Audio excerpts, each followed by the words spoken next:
네, 안녕하세요. 나무쌤입니다. 자, 오늘도 찾아봤는데, 자, 오늘 같은 경우도 2페이지 하고 끝날 것 같아요. 오늘 딱 봤는데, 사이즈 봤는데, 오늘 2페이지 하고 끝날 것 같습니다. 오늘도 설명드릴 것이 많기 때문에 그렇고, 오늘 같은 경우에는 서론 없이 바로 한번 들어가 보도록 할게요. 자, 첫 번째, 증산작용입니다. 증산작용 별표 3개 해주세요. 증산작용은 굉장히 중요해요.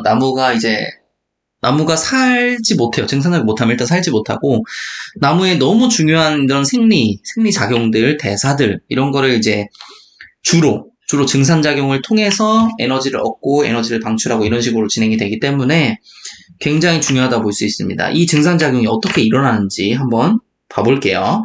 자, 증산작용이 일어나려면 일단 기공이 열려야 되죠. 기공이 일단 열려야 돼요. 이 기공이라는 게 뭐냐면은, 이 구멍을 말해요. 구멍. 기공이라는 물질이 있는 게 아니고요. 기공이라는 어떤 세포가 있는 게 아니고요. 기공은 이 공변세포가 만들어낸 구멍입니다. 구멍. 그거를 기공이라고 하는 거예요. 다시 한번, 기공은 구멍입니다. 기공은 어떤 물질이 아니에요. 이렇게 일단 알고 가셔야 됩니다. 자, 이 기공이 어떻게 열리냐면은 아까 공변세포로 만든 구멍이라고 했죠. 공변세포가 원래 예를 들어서 이런 식으로 있다고 봅시다. 이런 식으로 있는데 자, 봅시다. 이쪽 보라색깔 세포벽과 이쪽 세포벽의 차이가 있어요. 보라색깔 세포벽 그리고 이 주황색깔 세포벽, 이 두 개 사이에 세포벽의 두께가 달라요. 두께가 달라서 이게 어떻게 되냐면 나중에 결론 먼저 말씀드리면은 이런 식으로 됩니다. 이런 식으로 되고 이 가운데가 기공이 되는 거예요. 이렇게 되는데 왜 이렇게 되는지 한번 볼게요. 이렇게 되려면 어떻게 되냐면은 결론적으로 먼저 또 말씀드릴게요. 수분이 흡수돼야 됩니다. 이 수분이 흡수돼야 되는데 어떻게 이 식물에서 공변세포에 수분이 흡수될 수 있도록 대체 어떠한 과정이 이루어지는지 그 과정에 대해서 한번 볼 거예요. 자, 한번 볼게요. 자, 공변세포 처음에 나왔죠. 공변세포 나왔고, 이 공변세포가 2개가 있어요. 이렇게 2개가 있는데, 아까 제가 말씀드렸죠. 수분이 흡수돼야 된다고요. 수분이 흡수되어 이렇게 물주머니처럼 물이 이렇게 들어가 있다고 보세요. 물이 들어가 있어가지고 이쪽을 당기는 거예요. 이쪽 밑에 쪽은 많이 당기고 위에 쪽은 적게 당기고. 자, 이렇게 일단 물주머니를 만들기 위해서 얘가 수분을 흡수하기 위해서 어떤 작용을 하는지 한번 봅시다. 첫 번째, 이 전분이 있어요. 전분은 다당류입니다. 다당류. 스타치라고 하죠. 스타치. 이 다당류가 분해돼서 이 PEP라는 놈을 바뀌어요. PET는 이제 3탄당입니다. 3탄당. 포스포엔놀 피로부산. 3탄당이고, 이 PEP에 CO2가 하나 더 붙었어요. 그러면은 4개가 되겠죠? 자, C4가 되는 겁니다. 자, C4 물질이 되는 거예요. C4 물질. 욕하는 거 아닙니다.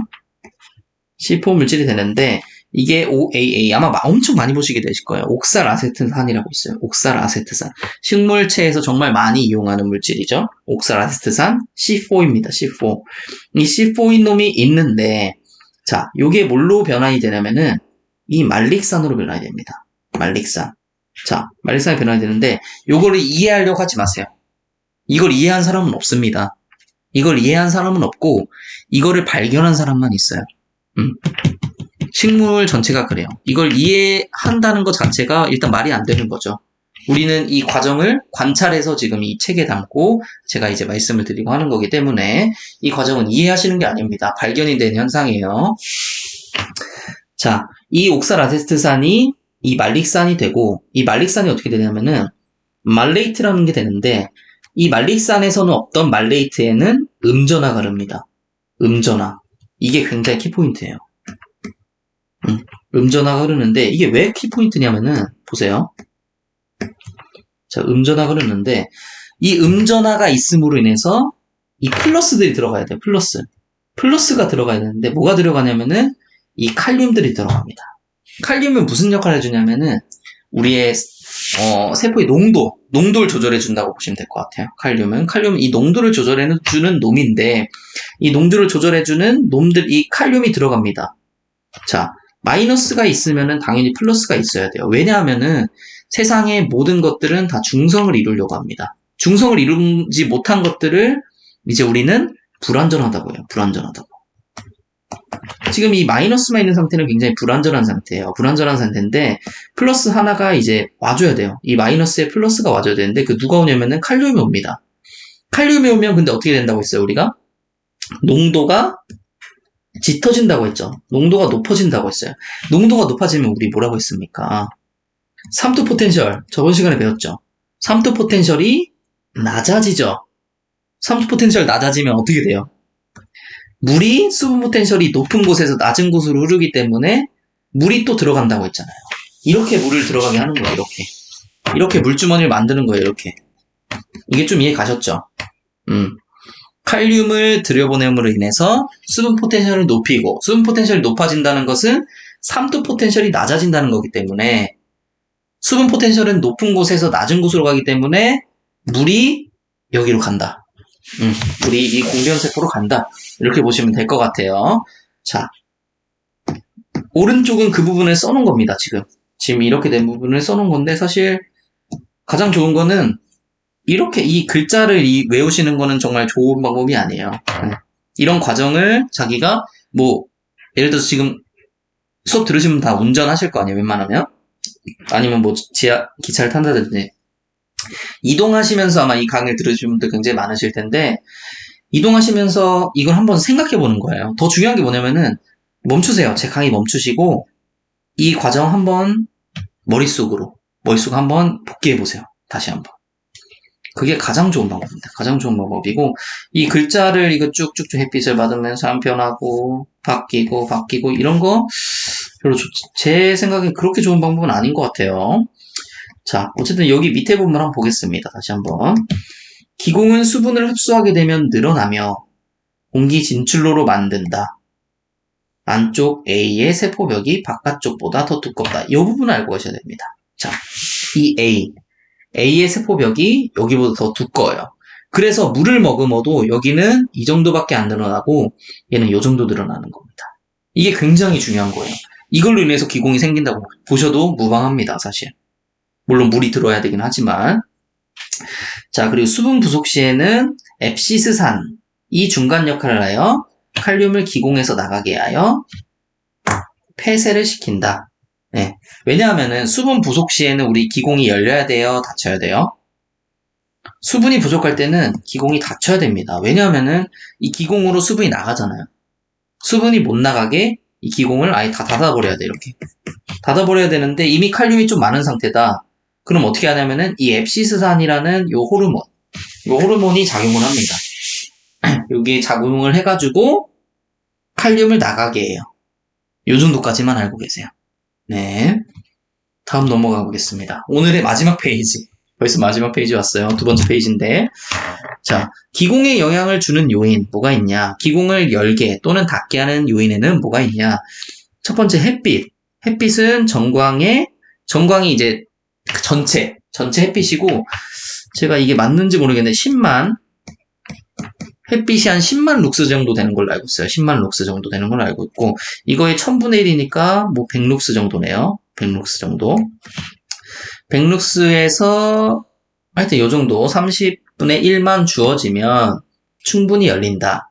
그러니까 햇빛은 조금만 주어져도 열릴 수 있다. 이렇게 보고 두 번째 CO2. 여육조직 세포 간극 안의 CO2 농도에 따라 결정이 되는데 이 농도가 낮으면 기공이 열린다. 자, 이 세포가 이렇게 있으면은 세포 사이사이 공각을 세포 간극이라고 합니다. 이 간극 안의 CO2 농도가 기공의 여닫음을 조절하는 거예요.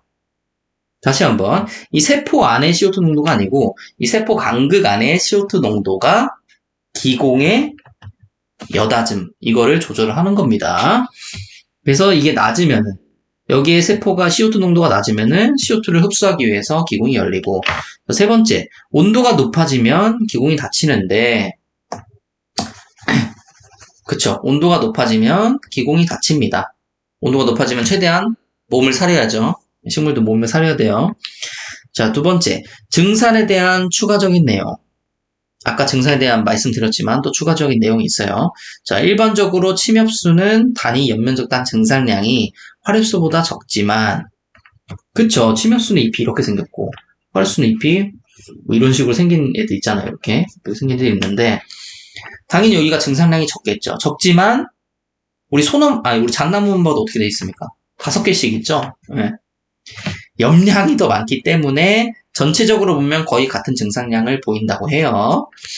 자, 두 번째, 증산량은 겨울보다는 여름에 더 높으며 낙엽수는 잎은 없지만 가지와 줄기에서 증산작용이 일어납니다. 증산량은 겨울보다 여름에 더 높죠. 그리고 낙엽수는 잎은 없지만 가지와 줄기에서 증산작용이 이루어진다. 조금 이루어진다. 이렇게 알고 계시고. 자, 다음. 수분 부족 및 수분 스트레스입니다. 수분 부족 및 수분 스트레스. 이거는 맨 마지막 단원에서 또 따로 다루지만 여기서도 한 번 더 다룰 거예요. 자, 수분 부족 및 증산작용 시 발생되는 현상. 수분 부족 및 증산작용 시 발생되는 현상. 자, 첫 번째. 그러니까 수분 부족 시 발생되는 현상이라고 보시면 될 것 같아요. 자, 전분은 당류로 가수분해된다. 이게 무슨 뜻이냐면은 이 전분이라는 놈은 저장에너지라고 불려요. 저장에너지. 근데 우리 수분이 없으면 에너지를 만들어낼 수가 없죠. 잎에서. 그렇기 때문에 이 저장에너지를 쓰는 겁니다. 이 전분 저장에너지를 쓰는 거. 이 다당류 저장에너지를 쓰는 거고. 자, 두 번째. 단백질 합성이 감소합니다. 대신 아미노산의 일종인 프롤라인이 축적되는 경향이 있다. 이렇게 돼 있는데 무슨 말이냐면 이건 또 당연히 수분이 부족하기 때문에 영양분을 만들어낼 수 없고 영양분이 만들어낼 수 없기 때문에 단백질이 보통 무슨 역할을 하냐면은 세포의 기관을 형성하는 그런 역할을 해요. 근데 그러니까 세포의 분화나 기관 형성 역할을 하는데 이 단백질 합성을 당연히 할 수가 없죠. 영양분이 없으니까. 그 단백질 합성은 영양분이 없기 때문에 당연히 감소를 하고 단백질이 또 뭘로 이루어져 있습니까? 아미노산으로 이루어져 있죠. 단백질 합성을 못하니까 아미노산들이 단백질로 합성이 돼야 되는데 요걸 못하니까 이 아미노산만 계속 쌓이는 거예요. 그게 이 말입니다. 오케이.